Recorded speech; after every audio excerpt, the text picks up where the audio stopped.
இப்ப என்னதான் உங்களுக்கு பிரச்சனை? சும்மா இங்க வந்ததுல இருந்தே அதை நினைச்சு பாரு இதை நினைச்சு பாருன்னு சொல்லிட்டே இருக்கீங்க. நீங்க அமைதியா இருக்க மாட்டீங்களா?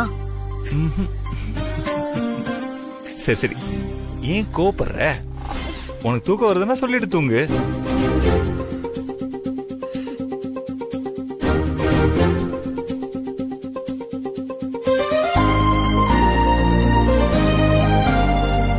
ஆள பாரு, அப்படியே ஒரு குத்து.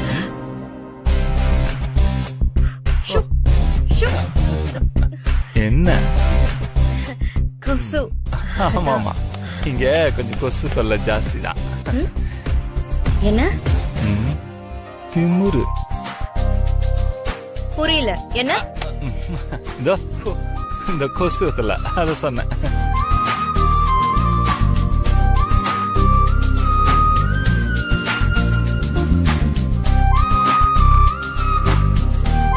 அது ஒண்ணும் இல்லடா, எல்லாம் நானே தான்.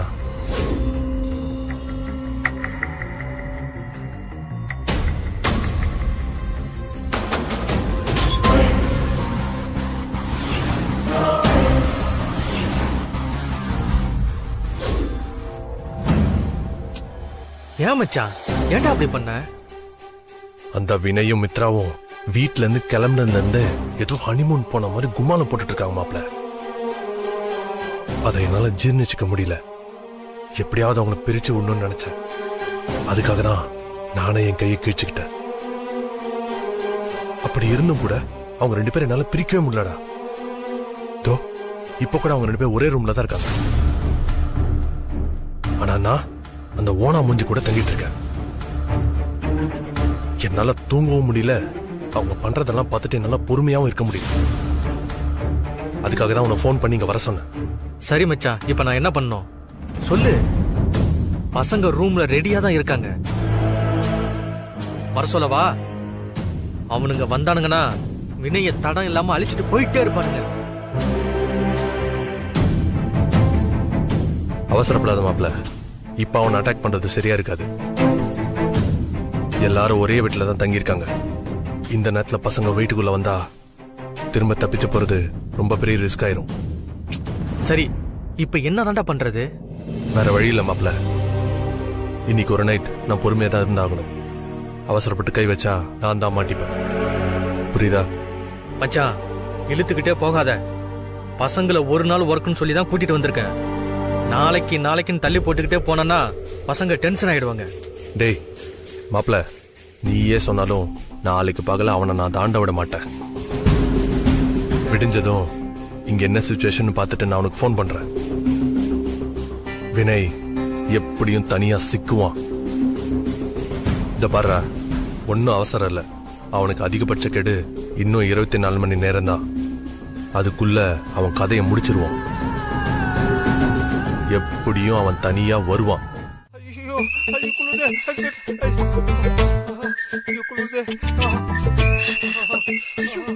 என்னாச்சு வினய்? வினய், ஐயோ என்னாச்சு வினய்? மித்ரா மித்ரா, பயங்கரமா குளிருது மித்ரா. மித்ரா, என்ன பண்றதுன்னு தெரியல மித்ரா. என்ன சொல்றீங்க வினய்? மித்ரா, நல்லா தானே இருந்தீங்க வினய். என்ன தெரியல மித்ரா, குளிருது மித்ரா. தண்ணி மித்ரா, தண்ணி மித்ரா. இருங்க இருங்க. குளிருது மித்ரா, தண்ணி மித்ரா. மித்ரா, சீக்கிரம் மித்ரா. மித்ரா, சீக்கிரம் மித்ரா. மித்ரா, மித்ரா, மித்ரா.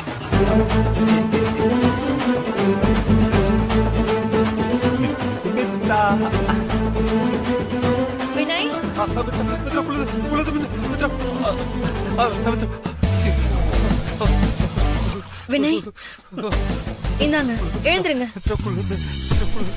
பாத்து பாத்து. ஐயோ எழுந்துருங்க வினய், ஒண்ணும் இல்ல.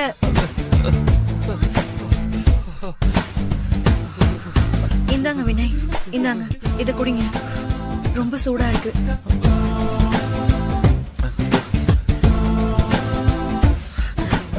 இப்போ எப்படி இருக்கு?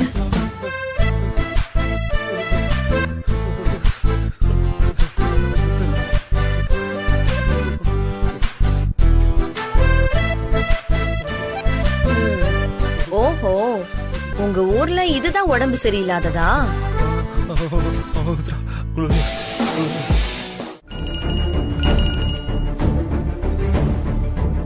ஹலோ குணா, சொல்லு மச்சான், என்ன இந்த நேரத்துல?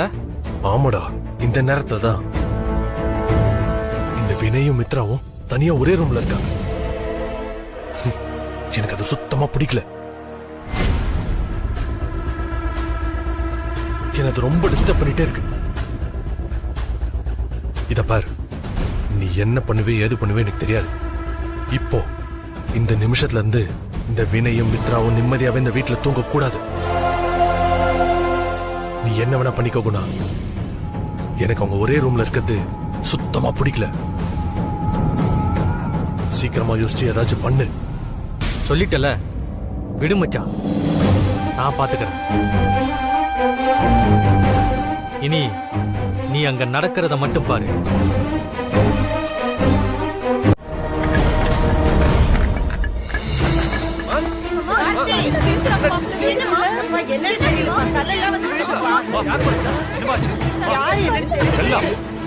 என்னாச்சு? யாரோ கல்ல தடிச்சிருக்காங்க. கல்லா? யாரு? இத பாருங்க. விக்ரம் ஒண்ணும் இல்ல.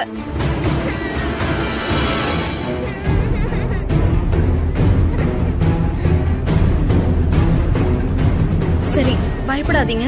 அதான் நான் வந்துட்டேன்ல. பயப்படாதீங்க, அழக்கூடாது. என் தங்கம். ஒண்ணு இல்ல, மாப்ள, இங்கே நின்னு பேசிட்டு இருந்த எப்படி? வா போய் பார்க்கலாம். எவன் கல்ல எடுத்து தெரிஞ்சானு. நீங்க வாங்க. டேய், யாரா அவன்? டேய், டேய், யாரா அது? வீட்டுக்குள்ள கல் விட்டு எறியுது. டேய், யாரா அது? பாத்தியா மாப்ள, எவ்வளவு கல் கிடக்கு? கல்ல போட்டு வச்சிருக்கானுங்க. தைரியம் தான் முன்னாடி வாங்கடா. வீட்டுல இருக்க மேல கல்ல எடுத்து அடிக்கிறீங்க. டேய், ஏய், தைரியம் தான் ஏமால தூக்கி அடிங்கடா. யாரா? ஏய், தேடு தேடு.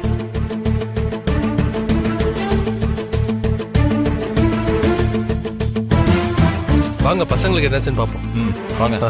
எவனையும் காணோம். இந்த ஆள் ஒருத்தன்.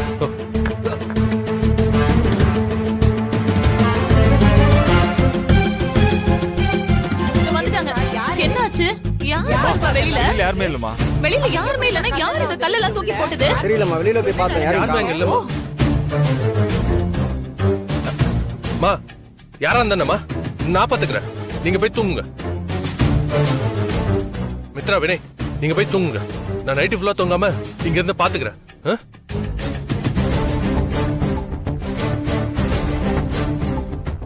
மாப்ள, இவன் ஒரு விஷயத்துக்கு ஜாக்கி போட்டு தூக்கி நிறுத்துறத பார்த்தா ஏதோ உள்குத்து இருக்குமோன்னு தோணுது. இவன் இந்த விஷயத்த டீல் பண்ண வேணாம், நாமளே டீல் பண்ணிக்கலாம். என்ன? ஆமாம் சார், அந்த கல்லெடுத்து மூஞ்சில அடிக்கணும். ஏற்கனவே மூஞ்சி கல்லடி பட்ட மாதிரி தான் இருக்கு. கார்த்திக் சார், ஐயோ பாவம், உங்களுக்கு ஏற்கனவே கையில அடிபட்டு இருக்கு. நீ போய் ரெஸ்ட் எடுங்க சார், நான் பாத்துக்கிறேன்.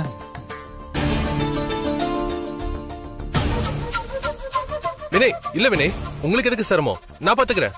நீங்க போய் பண்ணுங்க, போங்க. இல்ல சார், சொன்னா கேளுங்க. அதெல்லாம் நான் பாத்துக்கிறேன் சார். உங்களுக்கு எதுக்கு வீண் சிரமம்? மாம்சே, நீ போய் ரெஸ்ட் அடியா. நீ மட்டும் இப்படி தனியா? நானும் கூட துணைக்கு இருக்கேன்டா. மாம்சே, அதெல்லாம் ஒரு பிரச்சனை இல்லை, நான் பாத்துக்கிறேன். நீ காலைல வண்டி ஓட்டிருக்க, போய் படுத்துங்க. மித்ரா, குழந்தைங்க பயந்து போயிருக்காங்க, நீ பாத்துக்கோ என்ன? சரியா?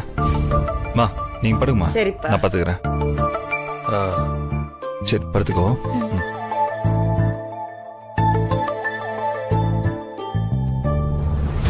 இதாண்டா எதிர்பார்த்தேன். இதத்தான் நான் எதிர்பார்த்தேன். நான் போட்ட ஸ்கெட்சே இருக்குதானே? போடா போ. மா, எனக்கு ரொம்ப தூக்கம் வருதுமா, நான் போய் தூங்குறேன். சரிப்பா. சரி சரி அண்ணி, வாங்க தூங்கலாம். தூக்கம் வருது. மித்ரா, பயப்படாதம்மா. தாலியா, குட்டி மாப்பிள்ள, நீ பயப்படாத என்ன? நாகு படு.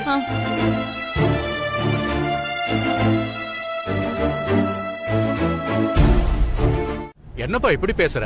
அவங்க சாமிக்கு நன்றி சொல்ல வரலாம்ல. பிரச்சனை வந்தாதான் கோயிலுக்கு வரணும்னு எந்த கட்டாயமும் இல்ல. ஐயா, நீங்க கேட்டதுல தப்பே இல்ல. நாங்க வாழ்ற இந்த வாழ்க்கையில ஒரு சில சின்ன சின்ன மன கஷ்டங்கள் இருந்தாலும் இதோ இந்த சாமி புண்ணியத்துல சௌகரியமா நல்லா வாழ்ந்துகிட்டு இருக்கோம். சரியா சொன்னீங்கம்மா. நம்மள காக்கிற இந்த சாமி இருக்கும்போது நமக்கு என்ன கஷ்டம் வந்துட போகுது?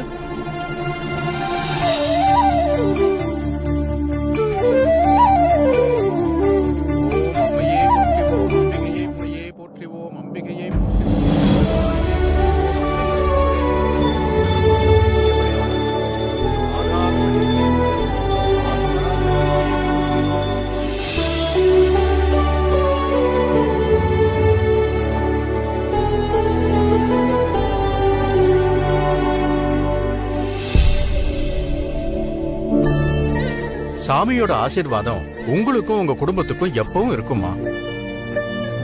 இது ஏதோ உங்க மனசு குளிரணும்னு சொல்ற வார்த்தை இல்லம்மா, சாமியோட சத்தியமான வார்த்தைமா.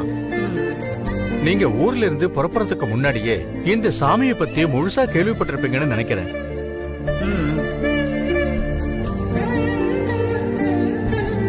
உங்க காலடி இந்த கோயில் மண்ணில் பட்டு சாமி பார்வை உங்க மேல விழுந்து தரிசனம் பண்றது சாதாரண விஷயம் இல்லம்மா.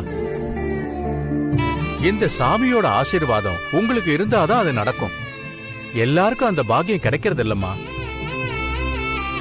இந்த சாமி சன்னதிக்கு வந்து சாமியை பார்த்து கண்குளிர கும்பிடணும்னு ஆசைப்பட்டு சாமியோட ஆசீர்வாதம் கிடைக்காம கை கால் உடைஞ்சு நிறைய பேர் திரும்பி போயிருக்காங்க. ஆனா உங்களுக்கு கோயில் படியேறி வந்து சாமியை கும்பிடுற பாக்கியம் கிடைச்சிருக்கு. நீங்க கொடுத்து வச்சவங்கம்மா. இனிமே உங்களுக்கு ஒரு தடையும் வராது. அப்படியே வந்தாலும் நீங்க ஒண்ணுமே பண்ண வேண்டியதில்லை, எல்லாமே இந்த சாமி பாத்துக்குமா.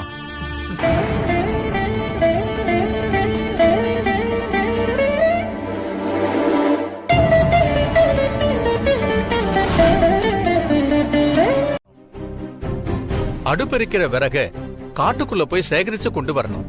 பச்சரிசிய வீடு வீடா மடிப்பிச்சு எடுத்து வாங்கிட்டு வரணும். ஆடு மாடு தாகம் தணிக்கிற நீர்நிலைக்கு போய் பொங்கல் வைக்கிறதுக்காக தண்ணி எடுத்துட்டு வரணும். இவ்வளவுதாம விஷயம்.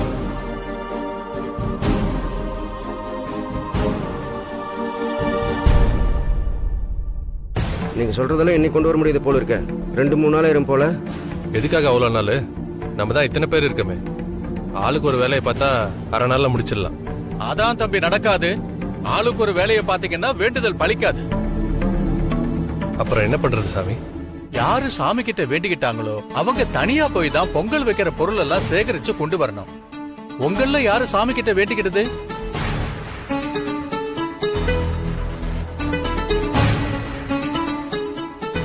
நான் தான் சாமி வேண்டிக்கிட்டேன்.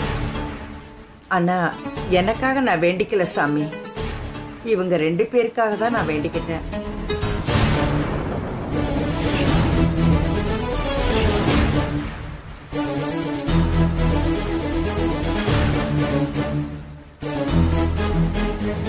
இவங்க 2 பேருக்கு இடையில இருக்கிற சங்கடம் எல்லாம் தீர்ந்து வாழ்க்கையில மறுபடியும் கணவன் மனைவியா ஒண்ணு சேர்ந்து வாழணும்.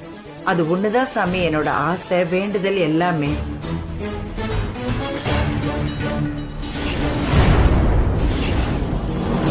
அம்மா, வேண்டுதல் உங்களுதுனாலும் நீங்க இவங்களுக்காக வேண்டிக்கிட்டீங்க. இவங்க 2 பேரும் போய் தான் பொங்கல் வைக்கிற பொருள் எல்லாம் சேகரிச்சு கொண்டு வரணும். அப்பதான் நீங்க ஆசைப்பட்ட மாதிரி இவங்க 2 பேரும் ஒண்ணு சேர முடியும்.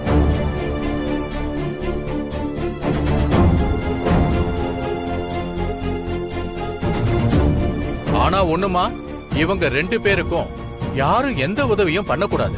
அதெல்லாம் யாரும் பண்ண மாட்டாங்க சாமி, நான் பாத்துக்கிறேன். எவ்வளவு சீக்கிரம் பொங்கல் பொருளை கொண்டு வரீங்களோ அவ்வளவு சீக்கிரம் சாமிக்கு படைச்சிடலாம். வேலையை இன்னைக்கே முடிச்சிருங்க. நாளைக்கு நாள் நல்லா இருக்கு, நாளைக்கே பொங்கல் வச்சிடலாம். சரிங்க சாமி, நீங்க சொன்ன மாதிரியே செஞ்சிருவோம். என்ன மித்ரா, சாமி சொன்னது கேட்டுச்சுல்ல? நீயும் வினய் இப்பவே கிளம்புங்க. நாங்க இங்கேயே இருக்கிறோம், நீங்க போயிட்டு வாங்க. சரிங்கம்மா.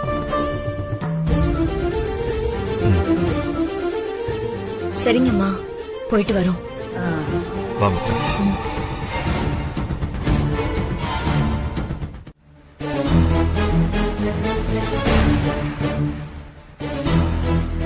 அம்மா, அவங்க 2 பேரும் நிஜமாவே ஒண்ணு சேர்ந்துருவாங்களா? அதுல என்னப்பா சந்தேகம்? அவங்க 2 பேரும் ஒண்ணு சேர்ந்துருவாங்க பாரு.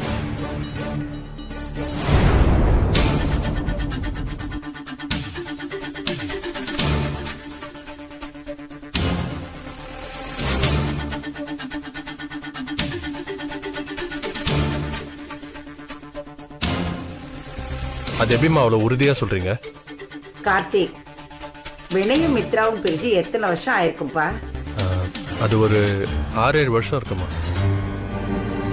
6-7 வருஷம் ஆயிருக்கும்ல. அப்பயே வினயும் மித்ராவும் டைவர்ஸ் வாங்காம இருக்காங்க. ஏன்னா மித்ராவோட ஆள் மனசுக்குள்ள இன்னமும் வினய் தம்பி தான்ப்பா வாழ்ந்துகிட்டு இருக்காரு.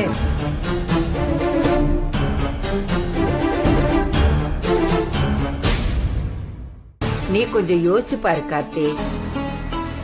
மித்ரா நம்ம வீட்டுக்குள்ள வரும்போது மித்ரா கழுத்துல வினை கட்டின தாலி மட்டும்தான் இல்லையே தவிர ஆனா மித்ராவோட மனசுல வினய் தம்பி மட்டும்தான் நிறைஞ்சிருக்காரு. பாவம் கார்த்தி மித்ரா, ஏதோ ஒரு வேகத்துல புருஷன் கூட சண்டை போட்டுட்டு பிரிஞ்சு வந்திருந்தாலும் இத்தனை வருஷமும் அவனையே தான் நினைச்சிட்டு இருந்திருக்கா. அவ எந்த அளவுக்கு வினையை நேசிச்சிருப்பா சொல்லு.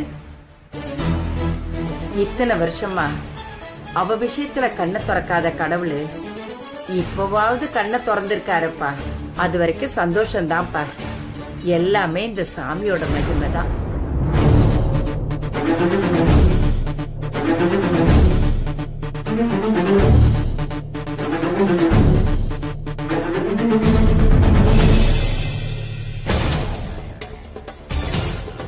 அம்மா சொல்றது 100% உண்மைதான். தான் செத்து போயிட்டதா எல்லாரையும் நம்ப வச்சு 6 வருஷமா தலைமறைவா வாழ்ந்தவ அந்த 6 வருஷமா வினயோட நினைப்பில தானே வாழ்ந்திருப்பா. அப்படிப்பட்டவ வினய நம்ம இப்போ பிளான் பண்ணி சாவடிச்சிட்டோங்க. அவளோட மிச்ச காலத்தையும் வினயை நினைச்சுக்கிட்டே வாழ மாட்டான்னு என்ன நிச்சயம்?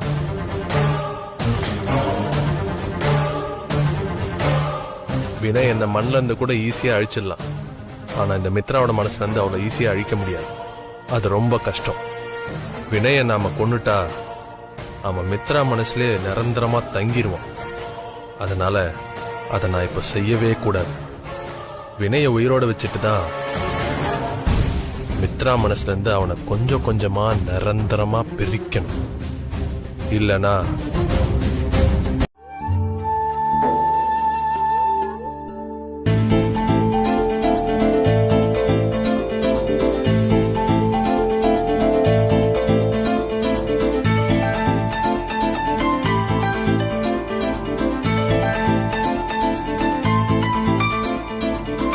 சார் நீங்க ஆரம்பிங்க சார். சரிங்க.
என்ன பண்றீங்க?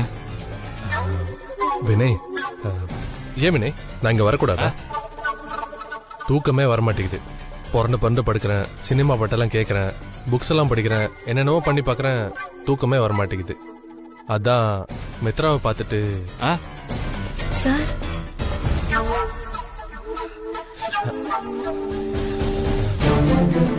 அதான் மித்ராவை வந்து பார்த்து ஒரு காஃபி போட்டு தர முடியுமான்னு கேட்டு போலான்னு வந்தேன். அது தப்பு நான் சொல்லிடுங்க வினய். நான் இப்படியே திரும்பி போயிடுறேன். ஐயோ கார்த்திக் சார், என்னாச்சு சார்? ஏதோ தப்புன்னு சொல்றீங்க, திரும்பி போயிடுவேன்னு சொல்றீங்க, என்னாச்சு? பிரச்சனை எல்லாம் ஒண்ணும் இல்ல மித்ரா. லேசா தலை சுத்துச்சு, தலை வேற வலிக்கிற மாதிரி இருக்கு, தூக்கம் வேற வர மாட்டேங்குது. அதான் உங்களை பார்த்து ஒரு காஃபி போட்டு தர முடியுமான்னு கேட்டு போலான்னு வந்தா, அதுக்குள்ளேயும் வினய் சார் என்னை பார்த்து டென்ஷன் ஆகுறாரு. டென்ஷன் ஆவேன் தான். இப்படி ஹஸ்பண்ட் அண்ட் ஒய்ஃப் ரூம்குள்ள இங்கீதமே இல்லாம எட்டி பாக்குறீங்க. ஏன் உங்களுக்கு கதவை தட்டிட்டு வரணும்னு தெரியாதா? இல்ல மித்ரான்னு குரல் கொடுக்க தெரியாதா? டென்ஷன் ஆகுறேன்னு சொல்றீங்க.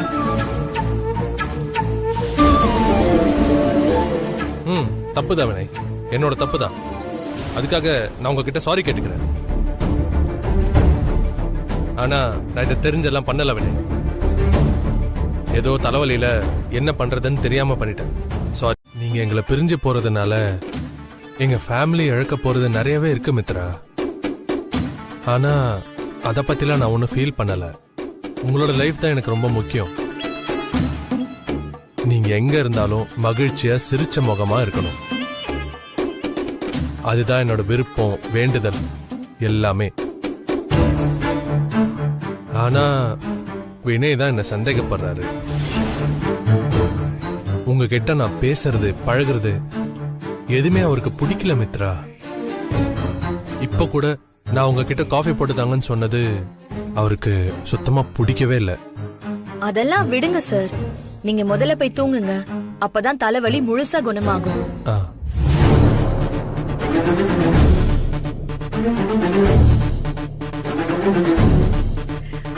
மித்ரா, ரொம்ப நன்றி மித்ரா. நீங்க இல்லைன்னா என்னை யாரும் அவ்வளவு அக்கறையா பாத்துக்க மாட்டாங்க.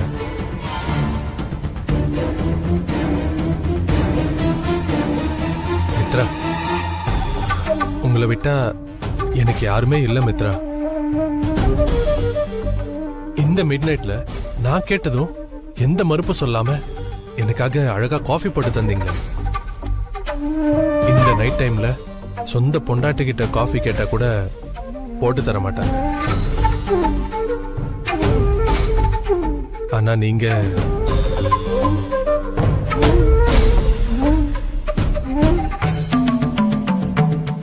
உணர்ச்சி வசப்படாதீங்க சார். நீங்க இதே மாதிரி இருந்தா மறுபடியும் உங்களால தூங்க முடியாம போயிடும் சார். ரிலாக்ஸா இருங்க, மனசுல எதை பத்தியும் நினைக்காதீங்க, போய் தூங்குங்க. எதுவா இருந்தாலும் காலையில பேசிக்கலாம். ஓகே மித்ரா, நீங்க போங்க, நான் பாத்துக்கிறேன்.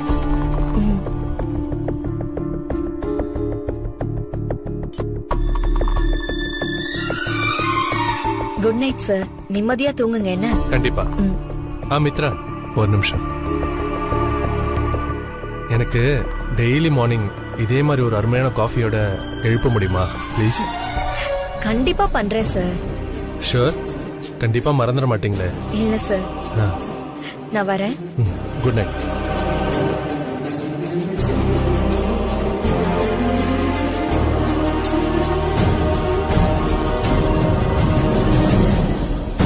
வினய், நீ கொடுத்து வச்சவையா. மித்ரா மாதிரி ஒரு பொண்டாட்டி கிடைச்சதுக்கு நீ அவங்களுக்கு கோயில் கட்டி கும்பிடணும். மித்ராவை எப்படி மறுபடியும் இந்த வீட்டுக்கு கூட்டிட்டு வரணும்னு எனக்கு தெரியுமா? அது வரைக்கும் கொஞ்சம் வெயிட் பண்ணுங்க.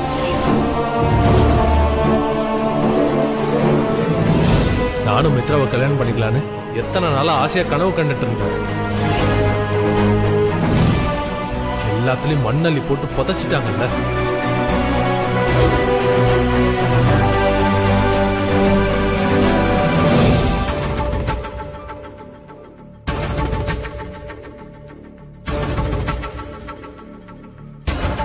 அண்ணி, என்ன நீ ஏதோ யோசனையா உட்கார்ந்து இருக்கிற மாதிரி இருக்கு?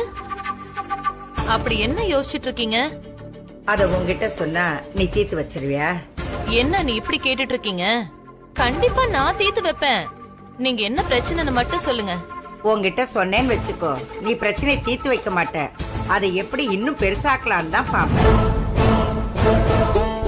அதனால அதை நானே பாத்துக்கிறேன். நீ போய் உன் வேலையை பார்ப்போ.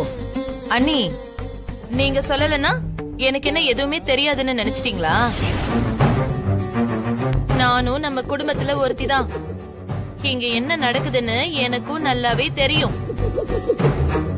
நீங்க இப்ப எதை பத்தி யோசிச்சுட்டு இருக்கீங்கன்னு எனக்கு நல்லாவே தெரியும். சொல்லட்டுமா? நம்ம கார்த்திக் மாப்பிள்ளையோட நடவடிக்கை எல்லாம் கொஞ்ச நாளா தப்பான ரூட்ல போயிட்டு இருக்கு. அவர் ஏன் இப்படி மாறினாரு, அவரை எப்படி நல்ல திசைக்கு திரும்ப மாத்துறது அப்படின்னு தானே நீங்க யோசிச்சுட்டு இருக்கீங்க. கரெக்டா? எப்படி இவன் நாம நினைச்சிட்டு இருக்கிற விஷயத்த இவ்வளவு கரெக்டா சொல்றா? அண்ணி, இந்த பாரு, நான் ஒண்ணு அத பத்தி எல்லாம் நினைச்சிட்டு இல்ல நாகு. ஆ, கோயிலுக்கு போய் பொங்கல் வச்சு படையல் போடுறத பத்தி நினைச்சுக்கிட்டு இருக்கிறேன். ஆஹா, நல்லா பொய் சொல்ல கத்துக்கிட்டீங்க அண்ணி. எனக்கு தெரியாதா நீங்க மாப்பிள்ளைய பத்தி தான் நினைச்சிட்டு இருக்கீங்கன்னு? இத பாருங்க நீ, இப்ப கூட மாப்பிள்ள அந்த மித்ரா முந்தானைய புடிச்சிட்டு தான் சுத்திட்டு இருக்காரு. நீங்க வேணா போய் பாருங்க. வாசல்ல கோலம் போடுறங்கிற பேர்ல 2 பேரும் கூத்தடிச்சிட்டு இருக்காங்க. பார்க்கவே அசிங்கமா இருக்கு. நாகு, அவங்க மேல எந்த தப்பும் இல்ல, உன்னோட பார்வைதான் தப்பா இருக்கு. மித்ராவுக்கு கார்த்திக் ஹெல்ப் பண்றது ஒண்ணும் புது விஷயம் இல்ல. நம்ம வீட்டுக்கு மித்ரா எப்ப வந்தாலோ அப்பத்துல இருந்தே மித்ராவுக்கு என்ன உதவி வேணும்னாலும் கார்த்திக் பண்ணிக்கிட்டு தானே இருக்கான். இது ஒரு பிரச்சனைன்னு இதெல்லாம் சொல்லிக்கிட்டு என்கிட்ட வராது, புரியுதா? அண்ணி, நீங்க மறுபடியும் தப்பு பண்றீங்க. அன்னைக்கு இப்படிதான் மித்ராவுக்கும் வினய்க்கும் ஆல்ரெடி கல்யாணம் ஆயிடுச்சு, அவங்க புருஷன் பொண்டாட்டின்னு நான் சொன்னேன். ஆனா நீங்க கொஞ்சம் கூட என் பேச்ச நம்பவே இல்ல. கடைசியில என்ன நடந்துச்சு? நான் நாகு, நீ தப்பு தப்பா பேசிக்கிட்டு இருக்கிற. கார்த்திக் மேல குத்தம் சொன்ன, அத கூட நான் பொறுத்துக்கிட்டேன். ஆனா மித்ரா மேல குத்தம் சொன்னேன்னு வச்சுக்கோ, அப்புறம் நான் மனுஷியாவே இருக்க மாட்டேன் சொல்லிட்டேன். மித்ரா யாரு, அவ எப்படிப்பட்டவன்னு நீ எனக்கு சொல்ல வேண்டாம் சொல்லிட்ட. எனக்கு அவளை பத்தி நல்லாவே தெரியும். நீ இனிமே மித்ராவை பத்தி தப்பா பேசிட்டே இருந்தேன்னு வச்சுக்கோ, ஏன் அவ்வளவுதான் உனக்கு. அண்ணி, இத பாருங்க, நான் எனக்கு தெரிஞ்சத சொல்றேன். அத கேக்குறதும் கேட்காததும் உங்களோட விருப்பம். இத பாருங்க நீ, இதுக்கு முன்னாடி நான் சொன்னது எதையும் நீங்க நம்பினதே இல்ல. ஆனா கடைசியில என்ன நடந்துச்சு? நான் சொன்னது தானே நடந்துச்சு. அண்ணி, இப்பவும் நான் சொல்றேன், மாப்பிள்ள தப்பான எண்ணத்தோட தான் மித்ரா கூட பழகிட்டு இருக்காரு. இத நம்புறதும் நம்பாததும் உங்களோட விருப்பம். நல்லா யோசிங்க. அசிங்கமா இருக்கு இதையெல்லாம் யோசிக்கும் போது. நல்லா யோசிங்க.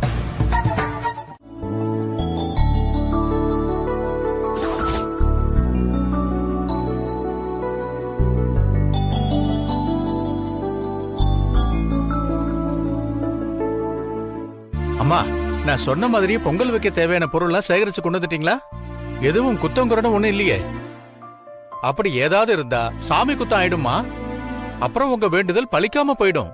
சாமி, நீங்க சொன்னதை நாங்க மீறுவோமா? எல்லாம் நீங்க சொன்ன மாதிரியே ஒண்ணு விடாம கொண்டு வந்திருக்கோம். அடுப்புல இருந்து தண்ணி வரைக்கும் எல்லாமே இருக்கு. சாமி உத்தரவு கொடுத்தா நாங்க பொங்கல் வச்சிருவோம். சாமி தான் உங்களுக்கு உத்தரவு கொடுத்தாச்சே.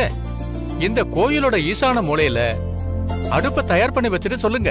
சாமிக்கு தீபாராதனை காட்டி முடிச்சிட்டு அடுப்ப பத்த வச்சிடலாம். சரிங்க சாமி. நீங்க ஆக வேண்டியதை பாருங்கம்மா, நான் பூஜையை முடிச்சிட்டு வரேன். வாங்கப்பா போலாம். போலாமா? வாங்க வாங்க. போலாம். வாங்கம்மா, வாங்க வாங்க. என்னங்க சாமி? கொடுங்கம்மா. ஓம் சக்தி. தொட்டு கும்பிடுமா.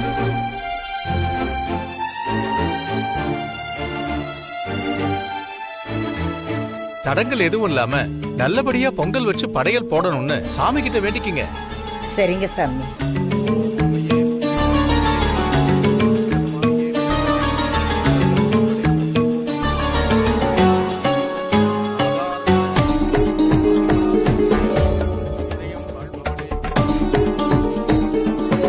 பொங்கல் வச்சு படையல் போடுற வரைக்கும் ஒரு பிரச்சனையும் வராம இருக்கணுமா?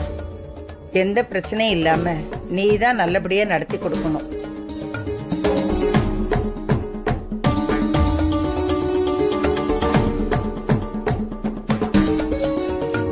எல்லாரும் பொங்கல் வைக்கிற இடத்துல இருங்க. நான் சாமி கிட்ட வேண்டிக்கிட்டு கற்பூரம் எடுத்துட்டு வரேன். சரிங்க சாமி. வாங்கப்பா நாம சரிம்மா. போலாம்.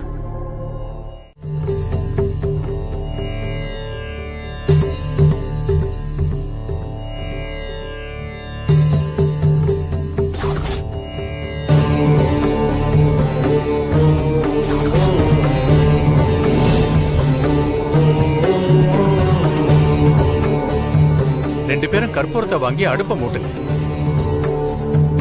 இந்தாங்க வாங்கிக்கங்க.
அம்மா பாருங்க. பதம் சரியா இருக்குமா? பானை இறக்கி வச்சிடலாம். அம்மா நீங்க ரெண்டு பேரும் ஒன்னா சேர்ந்து பானை இறக்கி வைங்க. பூப்பா வினய்.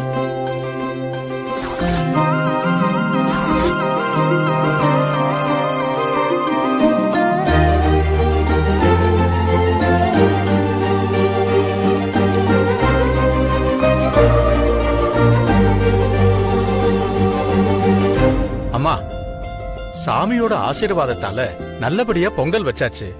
நல்ல நேரம் ஆரம்பிச்சதும் படையல் போட்டுடலாமா? சார் என்னடா நீங்க சொன்ன மாதிரியே உங்களுக்கு பதநீர் அவருக்கு கல்லும் கொடுத்தாச்சு. டேய் நல்லா போதை ஏறும்ல கணேசா. சார் 2 மாத்திரை போட்டிருக்கேன். இப்ப அவர் குடிச்சது 2 ஃபுல் பாட்டில் பிராந்திக்கு சமம். இன்னும் கொஞ்ச நேரத்துல அவர் என்ன கதியாகிறாரு மட்டும் பாருங்க. இத பாரு கணேசா, உன் வார்த்தையை மட்டும் தான் நான் நம்புறேன். நீ சொன்ன மாதிரி மட்டும் நடந்துச்சு, நான் நினைச்சதெல்லாம் ஈஸியா நடந்துரும். கணேசா, ஒரு முக்கியமான விஷயம், இந்த சம்பவம் நம்மளை தவிர வேற யாருக்கும் தெரியக்கூடாது. புரியுதா? கணேசா, இந்தா இதை இப்போதைக்கு வச்சுக்கோ. மேற்கொண்டு என்னன்னு அப்புறம் பேசிக்கலாம். சரி சார். சரியா? நீ கிளம்பு. வரேன்.